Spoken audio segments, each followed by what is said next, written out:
Charvarius, you were dealing with a groin injury last week. How's your body feeling?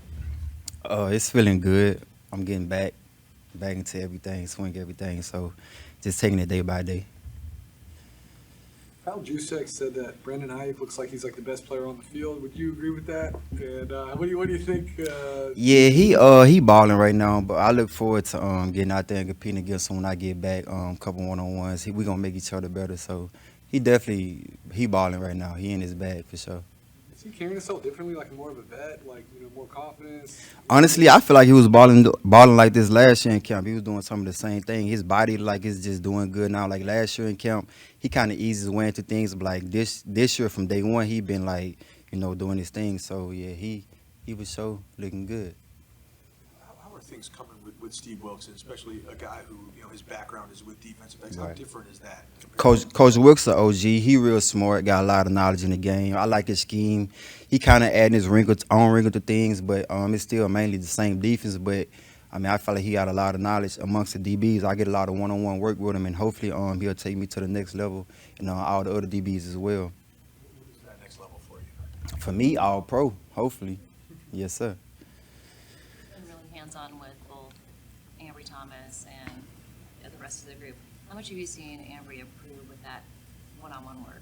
Yeah, I seen AT was working out with me in Dallas a lot this summer. I try to like help his body like just get stronger, you know what I'm saying? Teach him some of like how to be a pro, how to backpedal and everything like that. And I definitely see improvement in his game, but it's still like you can get better every day, you know what I'm saying? So he getting better, so we'll see how he continue to progress.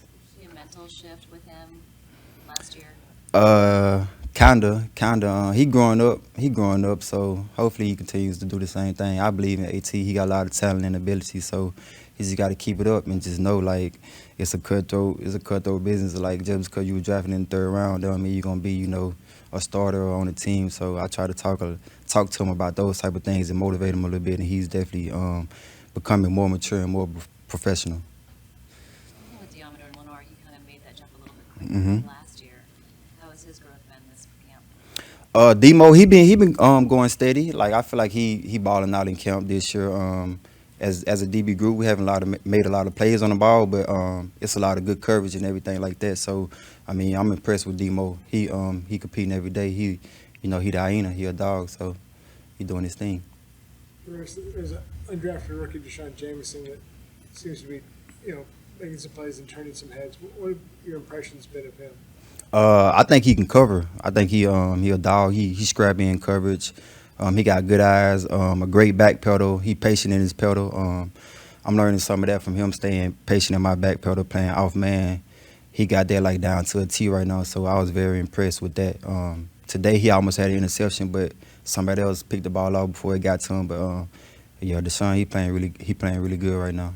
I realize you're not, a talent evaluator, but when you look at a guy like that, do you think it just is his size is why he wasn't drafted?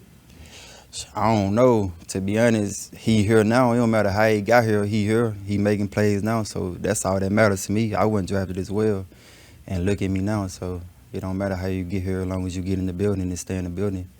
That's good. The son, yeah, I kind of talked to a bunch of the undrafted guys about that. Like I walk the same path that they walk. Now I'm one of the highest paid corners in the league, and I'm still trying to get better every day. Like as undrafted guys, we gotta have that chip on our shoulder. We can't make like the average plays. We can't be average in practice. We gotta do something that'll catch the coach's eye and catch the media's eye. So that's what I try to tell those guys, like Q Knight as well. Like we gotta make those splash plays, catch picks, and not get PBUs in practice, and that'll help undrafted guys opportunity at making the team better. Do you see that shift on his shoulder, Jameson's? Jameson, yeah, he a young guy, but I feel like he every day he growing. Like just the small things like running out the field, running to the ball. He getting better at all those things every day. Like talent wise, I feel like he good, but as a young undrafted guy, like rookies, they gotta learn how to be pros. Like take care of their body, you know what I'm saying? Like how they carry themselves in the building, in the meeting room, and everything like that. And I see like he's sitting in front of the classroom taking notes every day. So that's some of the things I'm impressed with right there, just learning the scheme and everything like that, being a true professional. What do you think of Jair Brown, the rookie from Penn State, safety? Yeah, I think he a grown man. Like, you look at him, like he look like he been in the league already for a couple years. So I definitely think in the preseason, when the pads come on, he gonna be smacking people around. His game really gonna show real good. Like, in practice, he might not be making a lot of plays right now, but I know on game days, Sunday against whoever we play, he gonna be a dog. He a dog for sure. What's the indicator? What do you For Jair, just his mentality. Like I said, his body type, his mentality. Like, you look at him, like he kind of look mad, but he like a happy person. But on the field, like he aggressive. He plays hard. He plays fast. So that's what I get from him. Like, he play hard and play fast. He definitely not scared of nothing. How has Danny Gray improved this season? Danny, I think he run his routes a lot harder. He's blocking a lot harder. He definitely listen to the coaches a lot better. Like I said earlier, like, young guys just got to learn how to mature a little bit, and I definitely see that out of Danny. Like, he got something that you can't teach. That's speed. Like, when Danny line up in front of me, I know I got to be on my toes because he can run by anybody at any time. He got to know how to use that to his advantage, and I think he's doing a better job of that this year, like using his speed, coming off the ball hard and everything like that. Backpedaling is such a specific technique, and you talk about being patient with it. What do you mean by that? I couldn't hear you. I said backpedaling is such a specific technique Right. for your position. You talked about being more patient Right. with it. What do you mean by that? Well, when a receiver running at you and you playing off, soon as you open up your hips and try to run deep, they'll sit down and break in or break out. And while you running deep, they done already broke out, so they wide open. So you got to kind of like tempo your back pedal and stay square. So when they break, you can break. So because when you open up your hips like this a little bit and they break that way, it's kind of hard to come back down. Versus if you stay square and they break, you'll be closer to them. So that's what I mean by being patient. Yes, ma'am. I have another question for you. Okay. When there's weather conditions, people always talk about, oh, it's going to make it tough for the receivers. My impression is it's always going to be harder on the DBs because Well, it's kind of 50-50. If they slip on the route and we don't slip, it's an interception. If we slip and they don't slip, it's a touchdown. So I feel like it's kind of 50-50. You just got to be on your toes when it's raining outside or if it's snowing outside. You just got to be on your toes and have real good feet. That's where the work come in, like keeping your feet tight. Don't step too wide when you're breaking out your back pedal and everything like that. And maybe you'll make a play and they won't. Yeah, yes, man. It all starts, obviously, week one against Pittsburgh. Do you get a head start? Do you want to watch Pickens? When do you start getting into your cut-ups on Pickens and the receivers you're going to face week one? I haven't started studying those guys yet. I mean, of course, I watch film. I know those guys, how they play a little bit. I done played against, don't they got Allen Robinson now and Johnson, too. I played against those guys. Right now, I'm just focused on myself. Like, I'm focused on Mooney, getting me better, getting my body right, getting my back pedal, getting my hands and eyes and hips and feet right, my weapons and everything like that. Then I know I'll be ready for whoever. Once I'm at my best, I'll be ready for whoever. I'm going to put the studying in when it's that time. That'll be close towards after the last preseason game. This may be an obvious question, but when you say a correct way to get off the field, when you're talking about undrafted rookies or just young guys, You mean stay on the field? no, just when you get off the field, run off the field. Oh, yeah. Should you be sprinting off the field or like what? It's just a thing. Like, we don't walk off the field. You always got good tempo, good energy. Like, if you give up a play, sometimes you want to walk off the field with your head down. Like, no, like, always keep your head up. Good positive energy, and it's a discipline thing. Like, coach don't want us walking on the field, so we got to run off the field. If you walk off the field, somebody tell you go back and run off the field. So it's a discipline thing, and just like a mentality. Always keep your head up. Good energy and everything like that. Thanks, Mike. Thank y'all. Let's get it started. Elijah's injury is going to mean more snaps for Jordan Mason, Ty Davis Price. What have you seen from those guys, differences from rookie to second year? Yeah, I've seen big improvements from both of those guys, and I think you kind of said it. You're going to see the biggest improvements from year one to year two. That just kind of seems to be something, league-wide, position-wise. And I've loved what I've seen from both those guys. They've grown so much. They've matured so much. And in this offense, it does a lot to have a year experience under your belt. Get away from it a little bit, kind of let that soak in, and then when you come back, when you starting up, you're not starting from square one. And you can see those guys are just playing faster, more confident, They both came back. Their bodies look better than they did their rookie year, and I just think they both look great. Seems on days that Christian is out there, he's always going 110 miles an hour, and to me, it seems it's rubbed off on the rest of the running backs room. What's it like with Christian behind the scenes? Is he also so energetic in the meeting room and all those places? Yeah, Christian's always locked in. He's been a phenomenal example for all the RBs in our room. To see a professional like him and a guy, is arguably, in my opinion, the best running back in the league, and works as hard as he does. He doesn't just, he's been doing this for a while now. This isn't his first year being one of the best players in the NFL. And so he doesn't just rest on his morals, know that he's, in a good spot. The guy works his freaking tail off, and all those guys see it, and I think maybe that's why you've seen some of the improvement from these younger guys. How's Kyle run these practices differently? Like, it's been 7 years now with him, so I mean, how much of it is on autopilot? How much of it's new stuff? That's tough. I feel like that's a pretty layered question. Like, in a sense, I don't feel like too much has changed, but then in another sense, I'd say a lot's changed. I think it's kind of based year by year what the analytics have kind of told us as far as like how to run practices. But I mean, there's some Shanahan staples, and that's like when we go to move the ball, you don't know what you're getting. You're going to get any play in the playbook, a play that you've never seen in your life. You have to be ready for it. That's kind of something that's, stuck around for a long time. Things that have changed have just kind of been how we structure our, our days. We're on this low, high, medium schedule right now in these 3-day blocks. So, that's changed from year to year, but it kind of depends on, what part of practice you're talking about. You seem to be repping the wide receiver merch there. Is that a show of support? You don't want to play favorites? No, I mean, honestly, these are two of my favorite guys on the team, B.A. and Debo. And speaking of growth, I feel like both of those guys have grown so much. I mean, Debo talked about how he's holding himself accountable this year for a big season. And it's just so hard not to recognize how well B.A. has been playing. He really has been so dominant, and each and every day, it seems like he's the best player on the field. So I'm a huge fan of the guys, and I'm excited for the big years they're about to have.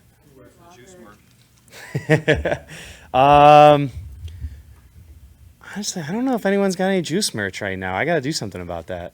Maybe I got to start handing out some things, or maybe I need to just be a nicer guy so people like me more. Wasn't that many years ago that when players had a day off, the day that they came back was like, all right, getting after it today because you were off yesterday. Right. But it's so different now. You kind of eased you in today, and tomorrow's hard. Do you appreciate the way that bodies are taken care of now as opposed to the way they were when you first came in the league? 100%. And what I love is that it's driven in analytics.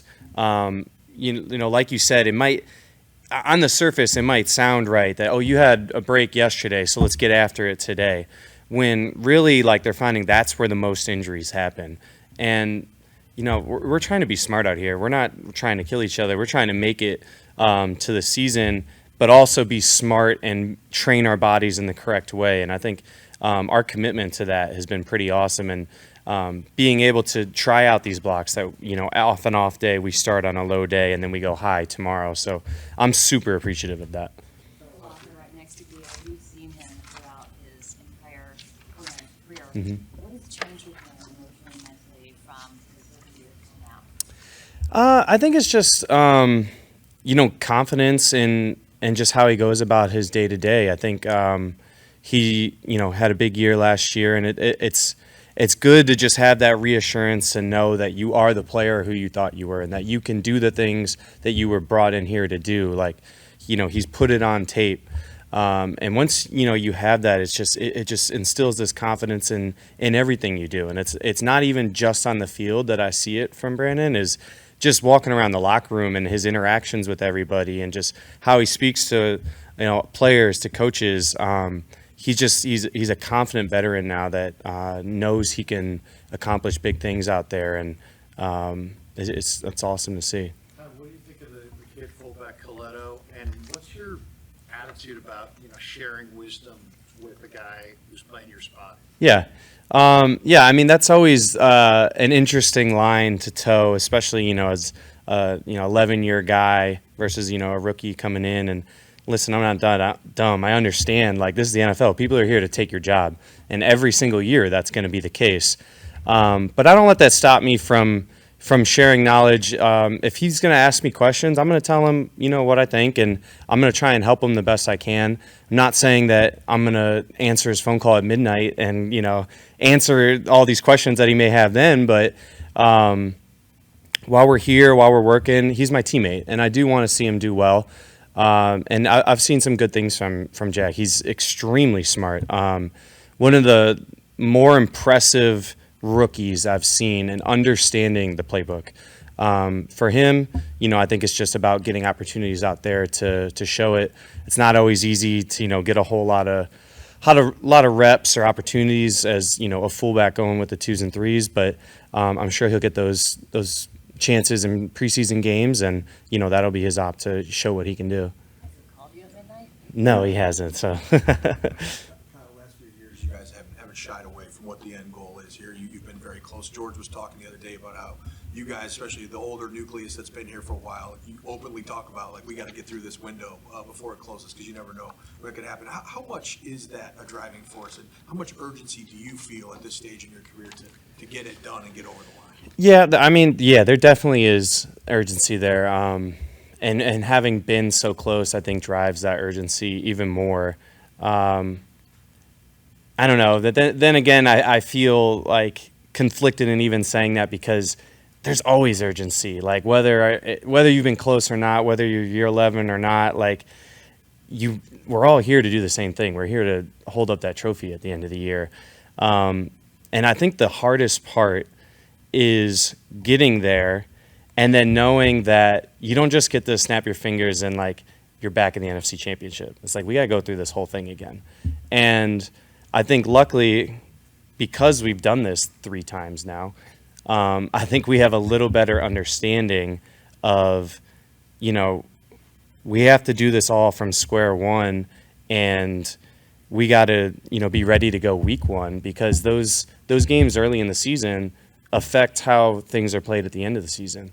And so that's kind of something that we've stressed, Kyle's stressed in the locker room, is getting out to a fast start because those games really they end up mattering when it comes to seeding and where you're playing in the playoffs and all that kind of stuff. And, we're a team that is fortunate enough that we can think like that. Like we're thinking about how these games week 1 are going to affect us in week 20. How much does, like, you can talk about, like, the window. There's no way to know how long that's open, but for a certain nucleus, maybe it's X amount of years, but in terms of having younger guys and making sure they understand what the standard is, let's just use Ayuk, Hufanga, Greenlaw, who maybe are not below that superstar level, but if they get there, they can be the difference. How much do you put into making sure that everyone understands, like, that there needs to be that? Right.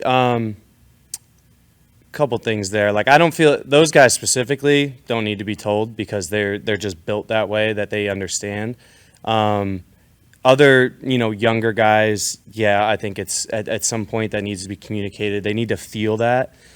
But the other part of me kind of hates that word window, like as far as like a championship window, only because I think year in and year out, you see guys that you don't expect that step up and end up being stars. And I mean, you listed 2 of them there. Like, I'm sure when we drafted Dre Greenlaw in the 5th round, we weren't expecting to be he's arguably like an all-pro linebacker, and he wasn't in that window or nucleus of players at one point. And then he goes out there, plays, and shows that he can be one of those guys that's part of that nucleus and in that window. So all I'm really getting at is that we don't even know what guys could be part of that nucleus for this next window. So I try not to get too wrapped up in that. But I think you're right in saying that, we definitely have a team that has a chance to, to win a championship. And we have to make sure that all the young guys that maybe aren't the stars yet understand that, and that some of them are going to be guys that step up and become those stars. The topic of making sure that you perform early so you set the table for a playoff run late. You've had both experiences. How much better did your body feel in 2019 when you earned the bye versus years like 2021 and 2022 when it was a bit more? I think it's night and day, and I don't think you can. I don't think you can argue with the fact that getting a bye is not an advantage. I think it's just a huge advantage. It's an automatic win, and it's a week of hits that you're not taking on your body, and it's an extra week of preparation. So that that's huge, and I'm pretty sure that, I don't have the stats, but I'm just guessing the last few Super Bowl winners have had first round byes. So that's definitely a goal of ours is to get that, and we feel like that will definitely set you up. You mentioned that you were excited about how the analytics are factoring into these ramp-up days and Yeah. kind of the organization of it. I'm curious because you play at such a unique position. Have you taken that analytics a step further in terms of like your work volume and how you're looking at what you're doing, getting acclimated for the season? Right. Yes and no, because I'm on the same program as the rest of the team when it comes to like ramping, and they really control the reps. I don't really get to control that. But as far as like off-season preparation, I definitely have a feel, having gone through it so many times, of like what I need to do to be prepared for a season, and that definitely has changed throughout the years. And I always try to make a note, like literally a note in my phone, like each year, kind of how I'm feeling at a certain point in the off season, like what were the exercises I was doing on this day a year ago, and like if I feel like I need to change that for the next season. How has it changed recently? As I've gotten older, I honestly, if you want to know the details, like I don't lift as many weights. I don't think that's as big of a deal as it used to be. I think once you've set a foundation kind of in your youth, it's easy to kind of just maintain that and worry about other things. As far as me, it's more explosive movements, change of direction, a lot more running and conditioning. It's just, and that's a lot of that is age, and that's also like it's a different league now. I'm not blocking 260-pound inside linebackers. Like most inside linebackers are 230. So I'm just dealing with different people. Well, maybe a little off, but I think the first practice you had a hold on the kicks because Mitch was out. Does that in any way give you a little more connection to the kickers, just going through that, or is it completely? Yeah, actually it does. I hadn't had a conversation with Zane or Jake before that, and thrust into action, and we're talking about how do they want the ball leaned towards me, away from them, and that kind of stuff, and then we have, it's like any relationship. Relationships are built through shared experiences, and so just the fact that for one day I held like 4 field goals for them, we now have like a connection, and I can say hi to them in the cafeteria, and we have something to talk about. What did you think of, Moody is the one we're thinking of, but what are you thinking about these two kickers? I'd be lying to you if I said outside of that day of me holding that I've paid too much attention, but I've read some numbers on Twitter. It seems like they're both putting them through the uprights, and the more makes the better. So it seems like they're doing pretty well, though. All right. Thanks, Joseph. Yeah, thank you guys. What were some of the things that you focused on in this offseason trying to improve on? To improve on, I was just focusing on technique. I feel like last year I got a few spurts, of course, getting thrown in there at right guard. You know what to do, but as a rookie, being thrown in with the top dogs in that early, you could lack technique on some things that you would and that you make up for in the back end of the season. So I say during this offseason, that's really what I've been focusing on, just working on my lower portion, trying to build up, gain muscle mass, cut off a lot of excess fat that I don't need, a lot of excess weight that I don't need, and just focus up on my craft as far as technique goes. You want a difference already in terms of like your anchor and Oh yeah, I feel it, especially in the run game too. It makes it a lot easier, especially getting the first 2 steps in the ground. That was CFO's expression last year. And now that I understand the scheme and the offense a lot, I can focus more on the technique side of things and not having to juggle whether this technique fits for this play fits for this technique type of thing. And so now that it's starting to slow down a lot more, I'm able to focus on my technique a lot more. You get to go against Javon Kinlaw quite a bit. What are you seeing from him versus last year? Javon, like I said, he's still Javon's a great player. At the end of the day, he had a lot of stuff going on health-wise that would sometimes set him back last year in the season. He still made an impact on certain plays whenever he was thrown in the game. But this year, he told me in the locker room that he feels great.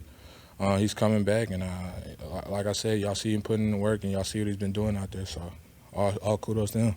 Spence, a lot of offensive line plays about communication. Mike's gone now. Colton steps in. How's the communication been between the two of you so far? Me and Colton, man, we flowing like water, man. Me and Colton, I mean, we've been sitting there. We'll talk and we'll feed off each other. Tendencies, what he likes to do, what I like to do, and basically just building the chemistry right now between me and him. Since Mike left, Colton was still in the room, so he could still pick up on a lot of things that I was doing, and I could still pick up on things that he was doing because I could witness it in practice. And now, since I've been playing with him on the right side, everything's been going pretty smooth. Your body composition has changed quite a bit. You mentioned it earlier. Have you leaned out quite a bit? Yes, ma'am. Why is it? Have you lost weight or? Like I said, I think last year was probably the heaviest I've ever been in my life as far as playing-wise, moving from tackle to guard. I was trying to put on weight too fast as far as just muscle mass, just so I wouldn't be getting bounced around in there. But then I realized, you know what I'm saying, you got guys that's a lot more lean. You don't really necessarily have to be the biggest to play guard. And so that's what I just really focused on, just cutting back down to where I was, and I feel great. How much weight difference is there from last year to this year? I cut off I'd say probably about 8 pounds, 9 pounds, somewhere around there, and just making sure I'm staying hydrated. That's the biggest thing. You feel like you're moving better because of it? Yes, ma'am, most definitely. As a rookie last year, you were rotating. How much for you in the offseason was, trying to set yourself up so that you can be that guy for, 65 plays? Just training, man. Like I said, late nights, early mornings. Training with Trent, of course, paid off dividends. Shout out to, that's like my big brother at the end of the day. He took me under his wing. So when I go out there and I train with him, so that's really what we were focusing on, just making sure that we were fit for camp.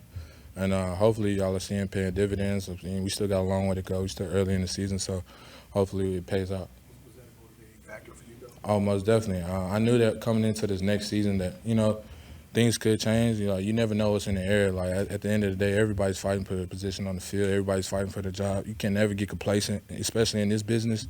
It's a very cutthroat business at the end of the day. So I just want to make sure I'm putting everything that I can put forward and make sure that they see me setting myself up for I would say, for something good at the end of the day, bro. So. Your guy, Leroy Watson, got some first-team snaps today at left tackle. Are you impressed by the strides he's made at that position in a short amount of time? Yeah, especially me playing college ball with him, playing tight end, and then seeing him get transferred to tackle is just like been a whole 360 as far as him working on his weight, working on this and that. Even him taking steps, he looks real natural now, especially taking the sets from left and right. He's getting versatile reps from both sides. He's actually filling it out a lot more than he was last year. He's becoming more comfortable within the position. Did you train with him in the break between OTAs and training camp? The only time I trained was when we were up here. As far as the off season, the dead period, I really didn't see much of him. I think he probably stayed out here and he went home wherever that he went to. So. Did you face Hargrave much in the NFC Championship game? And if so, what were your impressions of him? I didn't get much of him. I really went against Fletcher and then Adama Sue. So those are really the two that I went against. But he's a great rusher. At the end of the day, he made a lot of plays for their defense last year. And, of course, he's going to be a great key piece in our defense as far as the type of defense that we play and the style that we run. That's just another killing factor of our defense that we just added to the team. So I'm excited to see him play. Who was the toughest guy? Toughest guy you faced last year?